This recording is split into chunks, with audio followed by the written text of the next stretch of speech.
देखिए, हमारे स्टमक का जो फंक्शन है वो होता है जो फूड हम खाए हैं उसको छोटे छोटे टुकड़ों में, बिल्कुल महीन टुकड़ों में तोड़ देना, जिससे फूड आसानी से हमारी छोटी आंत में पास हो सके और वहां पर आसानी से हमारा फूड ब्लड में अब्जॉर्ब हो सके। हालांकि बहुत थोड़े अमाउंट में, लगभग ना के बराबर, हमारे स्टमक में कुछ न्यूट्रिएंट्स हमारे स्टमक से ही ब्लड में अब्जॉर्ब हो जाते हैं, पर उन्हें काउंट करना बिल्कुल भी सही नहीं होगा। अब देखिए, फूड को आसानी से शरीर में अब्जॉर्ब होने के लिए ये बहुत जरूरी है कि स्टमक में ही फूड बिल्कुल छोटे छोटे टुकड़ों में टूट जाए। इसके लिए हमारा स्टमक कई तरीके के केमिकल्स को रिलीज करता है। पिछले वीडियो में मैंने आपको ये बता दिया है कि हमारे पेट में एसिड कैसे रिलीज होता है और एसिड का काम हमारे शरीर में होता क्या है। अब इस वीडियो में ये जान लेते हैं कि स्टमक और क्या क्या केमिकल सीक्रेट करता है हमारे फूड के डाइजेशन में। ये जो स्टमक में फोल्ड्स हैं उसमें कई सारे गैस्ट्रिक सेल्स होते हैं। एक वीडियो में मैंने आपको उन सभी के बारे में बताया है। देखिए, हमारे स्टमक में ही, इन्हीं लाइनिंग में, जिन्हें रूगे कहते हैं, उसमें एक सेल होता है जिसे कहते हैं जी सेल। ये जी सेल सबसे पहले गैस्ट्रिन हार्मोन रिलीज करता है। जब भी हम कोई फूड खाते हैं तो वेगस नर्व के स्टिमुलेशन से ये जी सेल एक्टिवेट हो जाती है और गैस्ट्रिन हार्मोन रिलीज करती है। ये गैस्ट्रिन हार्मोन डायरेक्टली जाकर हमारे इस ईसीएल सेल यानी एंटेरोक्रोमेफिन लाइक सेल को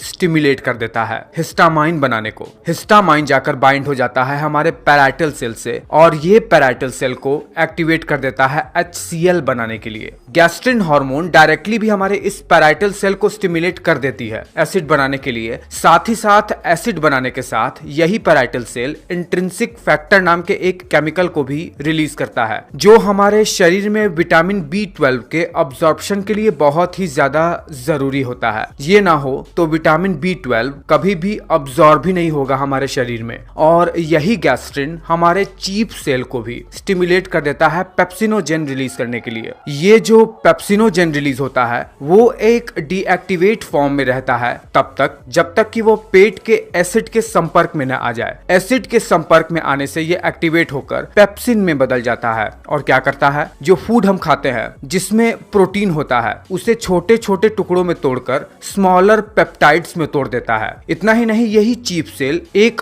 और केमिकल रिलीज करता है जिसे गैस्ट्रिक लाइपेज कहते हैं। ये क्या करता है, ये जो हमारे भोजन में लिपिड्स होते हैं उन्हें हाइड्रोलिसिस करके उन्हें फैटी एसिड और डाइग्लिसराइड में बदल देता है। और ये लिपिड्स क्या होते हैं, ये लिपिड्स वही होते हैं जो हम घी खाते हैं, तेल खाते हैं, यही सब चीज होती है, यानी फैट्स। लिपिड्स को आप ऐसे जान सकते हो कि ये एक बहुत ही ब्रॉड टर्म है, इसी के अंदर हमारे फैट्स आते हैं। अब देखिए, हमारे स्टमक में जो भी एसिड बनता है जो कि हमारे भोजन को ब्रेक डाउन करने में मदद करता है, दरअसल ये हमारे पेट की जो इनर लाइनिंग है उसे भी डैमेज पहुंचा सकता है, इसका भी कोरोजन कर सकता है ये HCl। इसीलिए प्रकृति ने हमारे स्टमक के इन इनर लाइनिंग पर कुछ म्यूकस सेल भी दिए हैं। ये है सरफेस म्यूकस सेल और ये है म्यूकस नेक सेल। ये दोनों सेल ही स्टमक के इनर लाइनिंग पर म्यूकस बनाते हैं जो क्या करते हैं, हमारे स्टमक को बचाते हैं एसिड के प्रभाव से और हमारा स्टमक कभी भी डैमेज नहीं होता है। ये म्यूकस नेक सेल एक स्टेम सेल की तरह काम करती है जो आगे बढ़ती जाती है म्यूकस सेल को बनाने के लिए, और ये surface mucus cell heavily mucus का निर्माण करता है। तो कुछ ऐसे केमिकल्स होते हैं हमारे स्टमक में जो हमारे फूड के डाइजेशन में मदद करते हैं, उन्हें छोटे छोटे टुकड़ों में तोड़ने में मदद करते हैं। ये वीडियो आपको कैसा लगा है मुझे नीचे कमेंट करके जरूर बताना।